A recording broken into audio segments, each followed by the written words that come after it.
Hey everyone, how are you doing? Today I want to introduce to you to the Face AI or Advanced AI, and I kind of want to show you what you can do with it because it's the newest marketplace asset.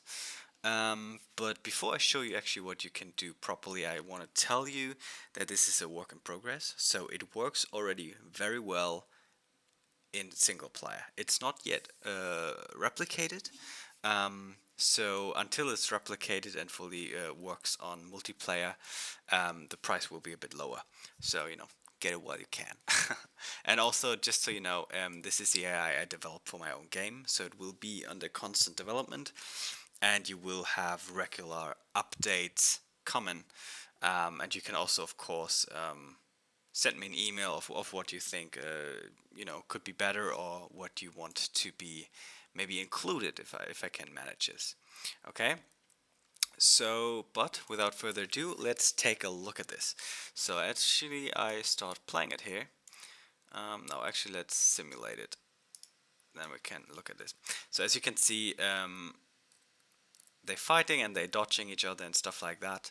And the big focus of my AI is actually combat, especially like melee combat. So I tried a lot to make it like as fluent and as like not random as possible, but like make them react quite a bit to what the player or other AIs do to them. Okay, like as you can see here, they dodge and stuff like that. So a heavier focus of my AI is combat, but of course you can do everything else as well. And let me actually show you that in a second. So let's jump in here. If we go to test map, and by the way, as you know, I only sell the AI itself. So as you, all the animations you saw um, before, and also like the skeletal meshes, they are not mine. They are not coming with this pack. It's just like this is something I implemented to better show off what you can do with my AI. Okay, so let's simulate here. We have also like a range system, so they can shoot, and they're using Easy Ballistics. I have 3 plugins used in here that actually are free on the marketplace. It's AGR Pro that is used for the animation, then Easy Ballistics for shooting, and IK Power IK for the AK system. Okay, so but actually let's see a look. So the first thing I want to show you is here we have actually each one of these has like a tank score. So the tank score is basically calculated out of how many healths do they have in total, how many healths do they have at the moment, and then it's a tank score that you can set manually inside the character. So if you have like a heavily armed person, he will be more likely to be attacked than a weak person. But if they have a very low health percentage, actually their chances to be attacked are increased. Okay, but of course you can change that in the calculation. Then here we have some idle things, so they can walk and roam around, and here they can of course like you can specify activities, so like may it be building a wall or sitting down or something like this. More of that later in a second. Oh yeah, here was like another combat experience. Then of course we have also patrol, so you can say okay, always loop the same path, or you can say just go it once, or you can say go it once and then go it back the other way. Okay, and here we have a little combat, ranged combat thing. So once they see each other, as you can see here, I have not implemented messages or like noise events where they when they shot at they actually see, so they have to see themselves to actually shoot. Okay, so and as you can see here, just some example animation. It's not the final animation set. That's something you have to do by yourself. Here fighting and stuff like this. And before we go into the nitty gritty, I also gonna show you a stress test. Okay, and here we can now see a little bit of a stress test. These are 96 actors, and if I play and let them do stuff, as you can see, it runs quite smoothly.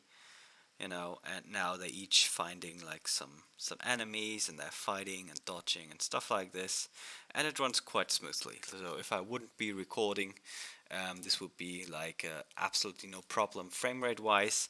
And I checked it, if I have like around 200 AIs on screen, then it gets kind of laggy.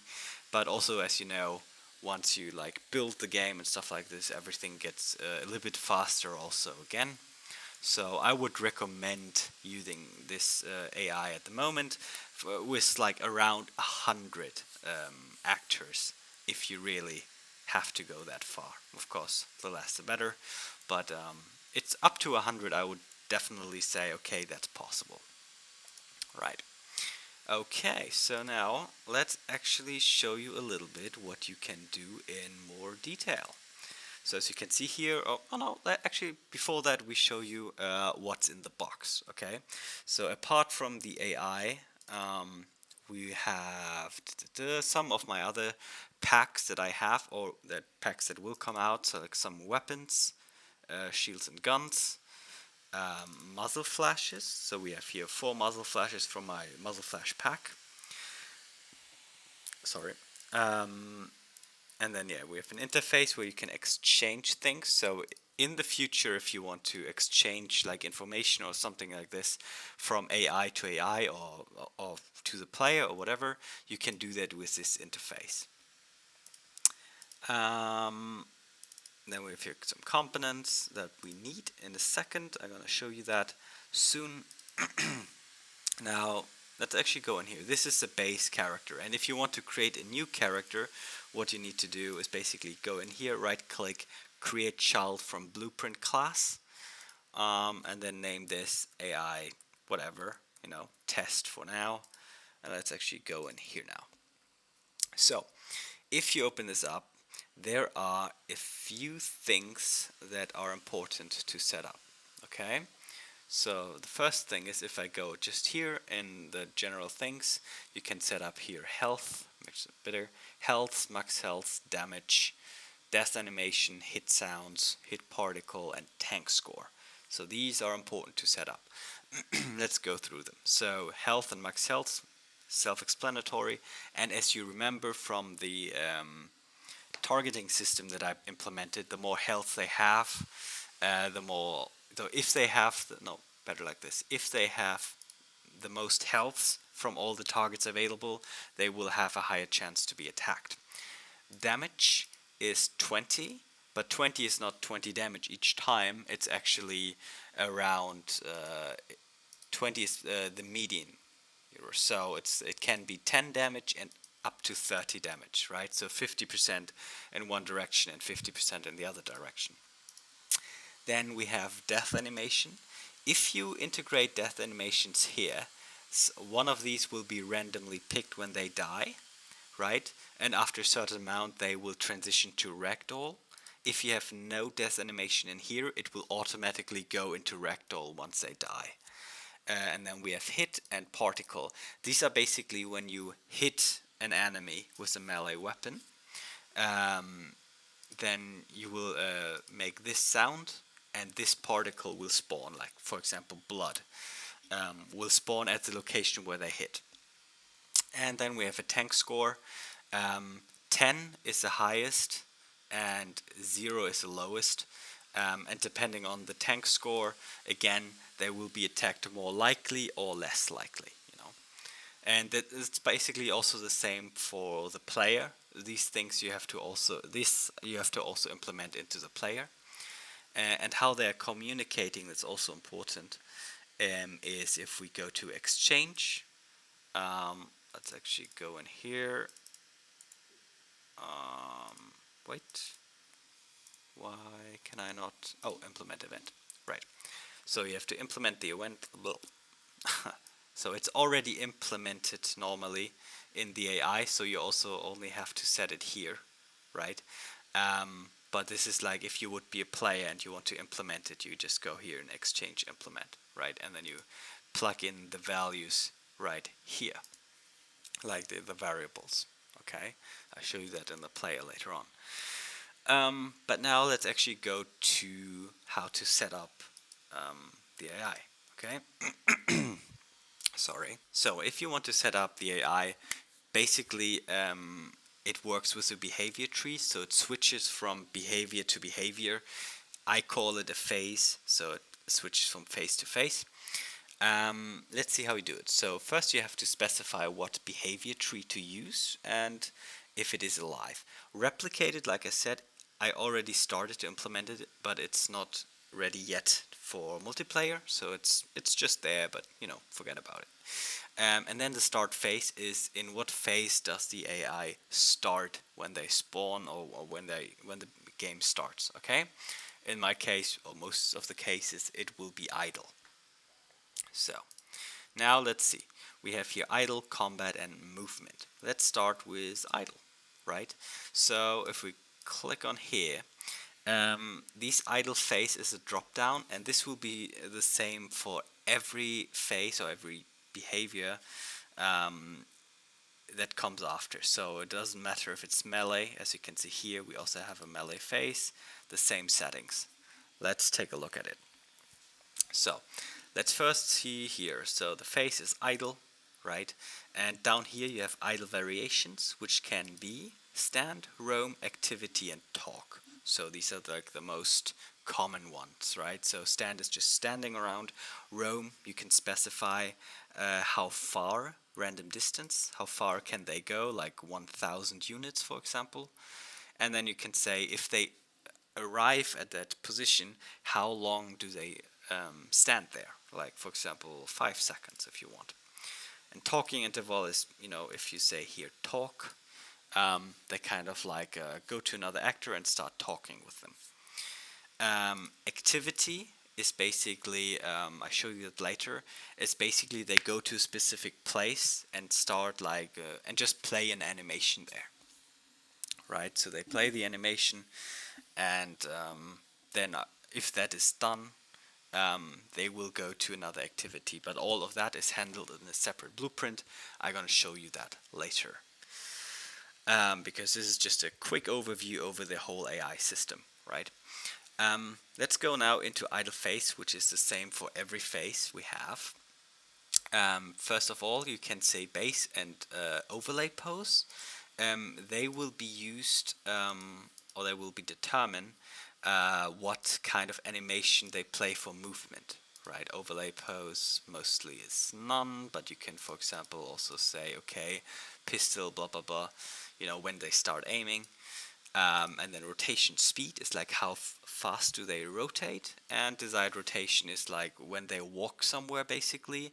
Do you want to rotate to where they look? Or if you say rotate to velocity, is wherever they go, they also look. But for example, if you say, okay, the target is there, but they go backwards, they will always look at the target. Then you have target tags, where you say, okay, what are the tags that can be targets, right? You tag, like, for them to player, or another enemy is maybe a knight, so you type in here knight, and everything will happen. Then you have animations, right? Not so important for idle, but it's still there because this is kind of like a blueprint for everything at the other phase. And then you have, like here, these are the important ones. You have a delay, so you can say after 10 seconds, switch to another phase, right? For example, after 10 seconds, you go on patrol, right? And here you can a deviation, so for example, 4 or 3, and then it's like 10 minus or plus 3 up to 3, so it's just not always exactly 10 seconds. And then you have here on side, loose side, within distance, and beyond distance. And this is really just triggers. Like on side, if he sees the player, he will attack the player, like melee main, right? So that's what he do. Health trigger is, you can say if it's equal, or let's say if it is less or equal than 50%, right? You transition into melee main. And this can only happen once, right? So if his health is below that, he will transition to another phase. And here you can say movement speed, so how fast is this AI in this phase. So in idle, it's maybe just 180. Okay, so now let's say he transitions to melee. Now it gets interesting because now we come to the combat part. Okay, so here you also say what animation type should it be. So in this case, he's not mocap basic, it's basically just walking. But let's say a single sword is, he's a single swordsman, so he uses this animation, right? Then you can also same thing as before, like how should be the rotation and stuff like this, targets. And here's also important, like animations. So for example, this is the animation he should use, or this, or maybe this. So he has 3 animations, and he will pick at random one of these 3 animations. You have the same triggers, so even if he's in the state and attacks, you can still trigger something. For example, with a message trigger. What I use, for example, a lot is a dodge. So if a dodge is called, what will happen that he will go to, and he can go to defend, or he can go to dodge, because we have also dodge state. Where he kind of like jumps back or something like this, you know. And this basically transitions to the same phase, kind of to the same phase like this, but it's called dodge, and it's under reactions, dodge, and here you can say what he should do. What's important is in the melee attack phases, is that you also specify the attack distance. For example, he attacks when he's 200 units away. Don't leave this as a 0, because then he most likely cannot attack, because he cannot go close to 0 units to you. Make it 200, and of course you should like make sure that each one of these attack can still hit at 200 units. If they don't, maybe you need to drop it down to 150. What you can do, for example, if you have a variety of attacks, you can also use secondary and special attacks, and these basically is the same state, just different names, and you can specify different animations here, right? And then here they have another attack distance. Maybe here's 250. So that way you can basically categorize different attacks based on distance to the enemy. Okay, so and now something we haven't talked about yet, and that is transitions. At the end, if he fulfilled whatever he has to do in this phase, for example, melee attack is he attacks, but that is only one attack, okay? If he attacked, this phase is over and he will transition to another phase. And this phase you can specify here. So here's important, we have 3 options, right? The first option is we unclick this, and then he will always transition, for example, to defend after he performed a melee attack, okay? If you don't want that, if you want to randomize this a little bit, you can tick this this checkbox, so randomize melee main. And what happens now is that you have 2 more options. For example, he can go to defend, or he can attack again, melee main, or he can attack secondary. So now, after he performed the melee attack, you have the option, or he has the option to go into 3 different phases. And this is something you can do at any turn. And of course you can also say, okay, we have here defend again, so you have 2 defense in the 3 options. That means to 66% he will go to defend, but there's a 33% chance he goes into another attack, okay? And this option you have mostly in every other part as well. For example, if he dodged, you have this here too, or if he got hit, you have these here too. And hit is also important, because hit, he basically can go into hit, not no, different. Hit is mostly used if he gets damage, and damage is actually a message as well. So here you have damage, and then you go to hit. So you can basically specify when he's in a certain phase, if he gets damaged, he transitions to hit and basically plays a hit animation. But if you want to say, okay, in this phase you don't want him to be able to basically be put into a hit animation and stops his attack, you just don't implement this message. Okay, this is just an advice, right? And yeah, this is basically how all these things work. This is how every other phase works. Of course, for example, follow has a little bit of different settings, the same as patrol. Here you can see here you have like once loop back and forth. What you also have is if you go to defend, you have here the option defense variants. So you can, here I basically made it so if you can say, okay, he's melee, ranged, or something else special, and depending on that, he will have a different behavior in his defense phase. Okay. But to all of this, this is just a simple overview. No, not a simple, but a quick overview. I will to make all of these. I will be making specific tutorials where I show you how we set it up from start to finish. Okay, it's just something so you kind of like know how it works. And here, if we go into the base class, the AI base. You always want, you never really want to change too much in here. You always want to create a blueprint class, a child blueprint, and then make all the changes here when you set up a new AI. This is really the base class in which we have everything. And what we have in here, we are going to show you real quick. We have do damage, for example, where we trace our hit. We'll go back to event graph. Right, and you know, take a look in there. You can also hear the RGRA setup, so base pose, aim offset, and setup rotation. You know, just to keep it to have something in the beginning, but most of that will be set up by the component that is the Phase AI component. Okay, and another thing I want to show you is if we go to animations. Like I said, you see here a lot more in my folders than in yours.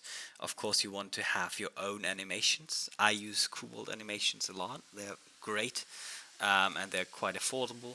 I can just recommend them. They're amazing. But you will only have like the example animations in here. Okay, and last but not least for now, I want to show you how to set up basically your animations, because they are very important in general, but they're even more important if you do AI, because a lot of this stuff is basically driven by the AI, by the animation and some notifies. So let's take a look what we have here. So what you need to implement, you will also have like an example attack where all of this is already set up, so don't worry, you can check it over there. What you need to do is basically AGR component setup, like activate weapon, and here you have a name, and let me show you this also real quick. If we go into the event graph and we go combat master, here you have all these trackers set up and they have names. And if we go in here, as you can see, we have a list of trackers up here, and actually let me make some of them visible.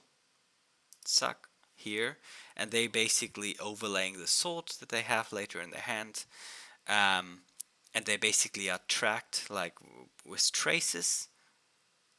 Whoops, and these will be activated in the animation, right? And then you have AGR combat trace.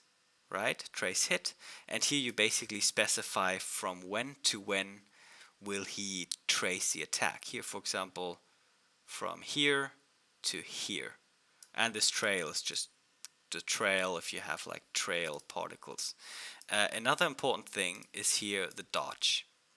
The dodge is it's a dodge notify, and basically what it says is send out a dodge message to the enemy to a certain degree. I think, let me actually check it. You find these under utility, anim notifies dodge. So here, it's between to like to like 30%, 30 or 40%, it is likely that the enemy will dodge when he gets this dodge notify thing. Okay, it's also important. Otherwise, you cannot really send a dodge message for the AI to really dodge. Okay. Yeah, all of this is a lot. I know that. I just want to have like a quick overview over everything you can do. And we can also go back in here, test map real quick, and take a look at this again. So these are the main parts. So you have like combat, you have like patrol. If they see each other, they will start shooting at each other. They will also take cover. Here they fight, they have idle, and here they have a certain tank score where, basically the AI decides whom to attack on a certain percentage depending on the values they have. Okay, of course there's even more that you can do, and there's like a whole behavior tree that we can look through. But everything will be explained in more detail in upcoming tutorials. This is just a rough overview, and I think if you have maybe a little bit experience in AI or in Unreal Engine in general, you can simply look through the through the examples, and you will kind of know how to set things up. So, and just for like completionist, what we saw so far is what I have, because I have added like other assets like animation specifically. I want to show you what you have in the box when you download it. So as you will see, like the animation, they will not be great, but the whole system underlying is the exact same thing that you saw with all the stuff I have. What's important is that you install the 3 plugins. They're not totally required. You can rip them out of the system quite easily, but a little bit of knowledge in Blueprints is necessary then. But all these plugins for this are totally free. You don't need to buy them, and they are free on the marketplace. Okay. And as you can see here, if you go to Base AI examples, here you have a few examples to see what kind of like happens in these, how I set them up. And if we go to animations, here we also have here standing melee, and here you can also have again take a look like at the 3 notifies that you need. So activate the weapon, show them where he should trace, and here a dodge if you want to implement a dodge. Okay. Yes, it's it's a bit of like a not too structured like overview of all these things. Like I said, I will make a tutorial about each phase and each part of this product bit by bit. But yeah, I hope you like it. Try it out, and I make it not so expensive because it's not yet totally replicated. It's only single player, and the price will increase once it is all replicated. Okay, so yeah, I hope you like it, and see you around.